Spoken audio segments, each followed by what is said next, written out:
जय राम जी की सभी को राधे राधे। जय श्री कृष्णा। ओम नमः शिवाय। आप सबका स्वागत है हमारे YouTube चैनल में। दैनिक श्री शिव महापुराण कथा में आप सभी सादर आमंत्रित हैं। कृपया कथा के साथ बने रहिएगा। तो आज के अध्याय में हम बहुत ही अच्छी कथा सुनने वाले हैं। तो सूत जी बता रहे हैं पुण्य क्षेत्र कौन कौन से हैं जिनका आश्रय लेकर सभी स्त्री पुरुष शिव पद प्राप्त कर लें। अब इसमें हम सुनेंगे, इस कथा में बने रहिएगा। कथा में बोलिए श्री शिव शंकर भगवान की जय, श्री शिव परिवार की जय। तो चलिए कथा में प्रवेश करते हैं। अध्याय है मोक्षदायक पुण्य क्षेत्रों का वर्णन। काल विशेष में विभिन्न नदियों के जल के स्नान के उत्तम फल का निर्देश तथा तीर्थों में पाप से बचे रहने की चेतावनी। सूत जी बोले, विद्वान एवं बुद्धिमान महर्षियों, मोक्षदायक शिव क्षेत्रों का वर्णन सुनो। जो मोक्ष के दाता जो क्षेत्र हैं शिव जी के, उनके बारे में सुनो। तत्पश्चात मैं लोक रक्षा के लिए शिव संबंधी आगमों का वर्णन करूंगा। पर्वत वन और काननों सहित इस पृथ्वी का विस्तार 50 करोड़ योजन है।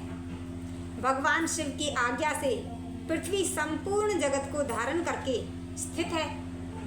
भगवान शिव ने भूतल पर विभिन्न स्थानों में वहाँ के निवासियों को कृपा पूर्वक मोक्ष देने के लिए शिव क्षेत्र का निर्माण किया है।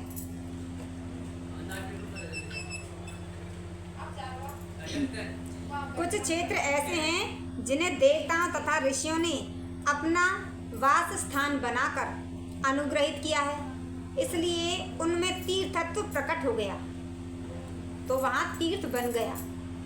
तथा अन्य बहुत से तीर्थ क्षेत्र ऐसे हैं जो लोगों की रक्षा के लिए स्वयं प्रादुर्भूत हुए, स्वयं ही प्रकट हो गए।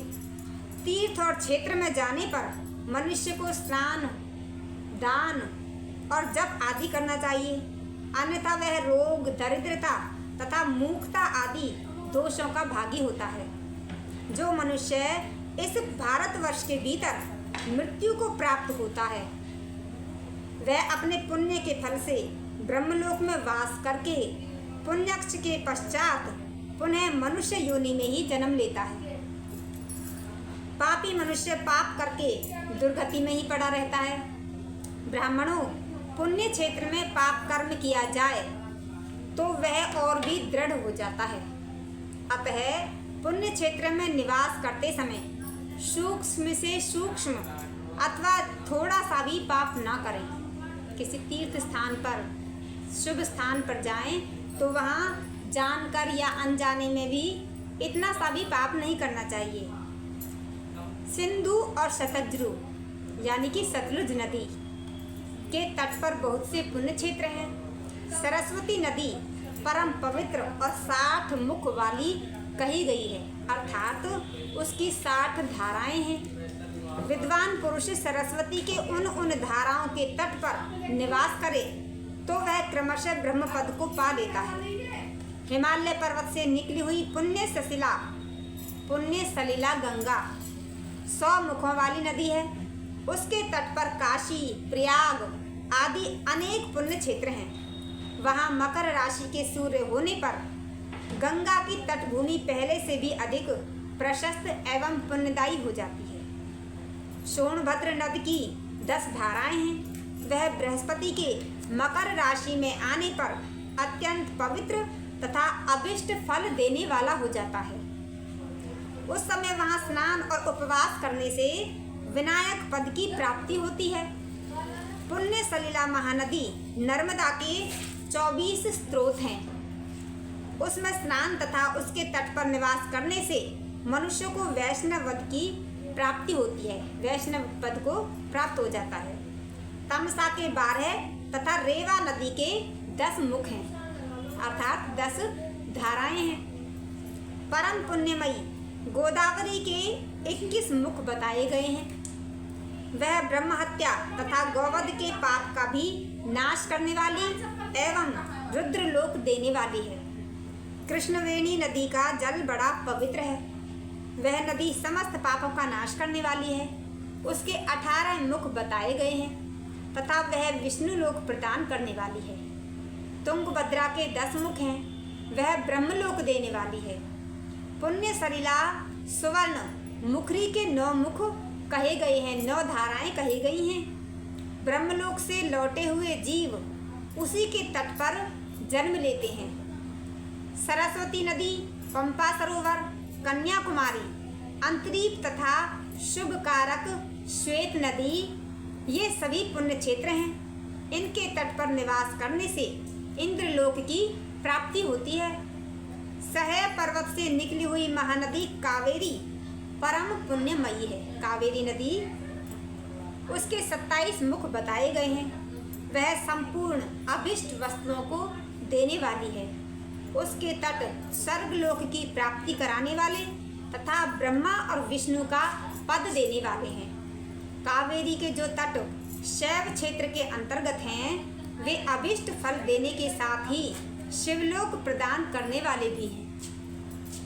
नैमिषारण्य तथा बद्रिकाश्रम में सूर्य और बृहस्पति के मेष राशि में आने पर यदि स्नान करे तो उस समय वहाँ किए हुए स्नान पूजन आदि को ब्रह्मलोक की प्राप्ति कराने वाला जानना चाहिए। सिंह और कर्क राशि में सूर्य की संक्रांति होने पर सिंधु नदी में किया हुआ स्नान दान तथा केदार तीर्थ के जल का पान एवं स्नान ज्ञानदायक माना गया है। जब बृहस्पति सिंह राशि में स्थित हों उस समय सिंह की संक्रांति से युक्त भाद्रपद मास में भादों के महीने में यदि गोदावरी के जल में स्नान किया जाए तो वह शिवलोक की प्राप्ति कराने वाला होता है। ऐसा पूर्व काल में स्वयं भगवान शिव ने कहा था। जब सूर्य और बृहस्पति कन्या राशि में स्थित हों तब यमुना और सोनभद्र में स्नान करें। वह स्नान धर्मराज तथा गणेश जी के लोक में महान भोग प्रदान कराने वाला होता है। यह महर्षियों की मान्यता है।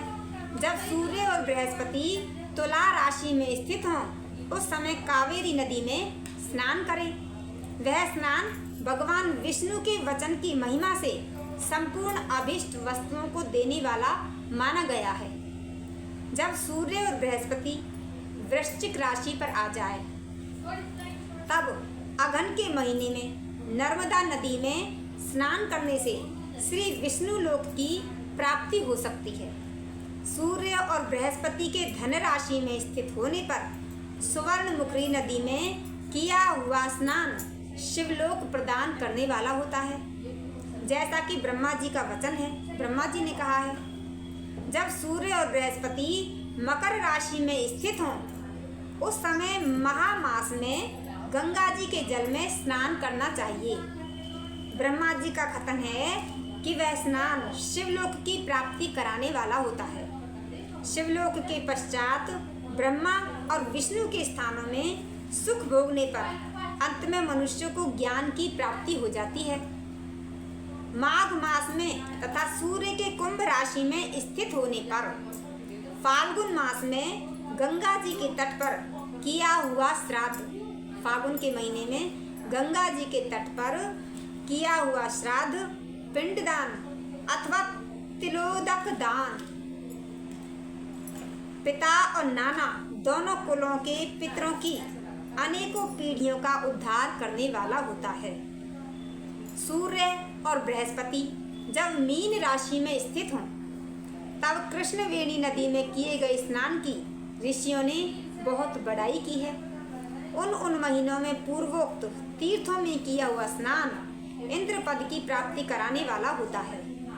विद्वान पुरुष गंगा अथवा कावेरी नदी का आश्रय लेकर तीर्थवास करें। ऐसा करने से तत्काल किए हुए पाप का निश्चय ही नाश होता है। रुद्रलोक प्रदान करने वाले बहुत से क्षेत्र हैं। ताम्रपर्णी और वेगवती, ये दोनों नदियाँ ब्रह्मलोक की प्राप्ति रूप फल देने वाली हैं। कौन कौन सी? ताम्रपर्णी और वेगवती नदी। इन दोनों के तट पर कितने ही स्वर्गदायक क्षेत्र हैं। इन दोनों के मध्य में बहुत से पुण्यप्रद क्षेत्र हैं। वहाँ निवास करने वाला विद्वान पुरुष वैसे फल का भागी होता है। सदाचार, उत्तम वृत्ति तथा सद्भावना के साथ मन में दया भाव रखते हुए विद्वान पुरुष को तीर्थ में निवास करना चाहिए, अन्यथा उसका फल नहीं मिलता। पुण्य क्षेत्र में किया हुआ थोड़ा सा पुण्य भी अनेक प्रकार से वृद्धि को प्राप्त होता है। ऐसी जगह किया हुआ थोड़ा सा पुण्य दान भी बहुत बढ़कर होता है, तथा वहाँ किया हुआ छोटा सा पाप भी महान हो जाता है। जरा सा पाप भी बहुत बड़ा पाप हो जाता है। यदि पुण्य क्षेत्र में रहकर ही जीवन बिताने का निश्चय हो तो उस पुण्य संकल्प से उसका पहले का सारा पाप तत्काल नष्ट हो जाता है, क्योंकि पुण्य को ऐश्वर्यदायक कहा गया है। ब्राह्मणों, तीर्थवास जनित पुण्य कायिक, काया द्वारा, वाचिक, जुबान के द्वारा और मानसिक सारे पापों का नाश कर देता है। तीर्थ में किया हुआ मानसिक पाप वज्रलेप हो जाता है, वह कई कल्पों तक पीछा नहीं छोड़ता। वैसा पाप केवल ध्यान से ही नष्ट होता है, अन्यथा नहीं। वाचिक पाप, जो वचन के द्वारा जो पाप होते हैं जुबान के द्वारा, वो जब से खत्म होते हैं, तथा जो काया के द्वारा जो पाप होते हैं शरीर को सुखाने जैसे कठोर तप से नष्ट नहीं होता है। अतः सुख चाहने वाले पुरुष को देवताओं की पूजा करते और ब्राह्मणों को दान देते हुए पाप से बचकर ही तीर्थ में निवास करना चाहिए। बोलिए श्री शिवशंकर भगवान की जय, श्री शिव परिवार की जय। तो ये थी आज की कथा। अगर आपको कथा अच्छी लगी हो तो हमारे चैनल को सब्सक्राइब करिएगा, लाइक करिएगा। ओम नमः शिवाय। अब आगे की कथा अगले अध्याय में श्रवण करते हैं। तब तक के लिए राम राम, राधे राधे। ओम नमः शिवाय।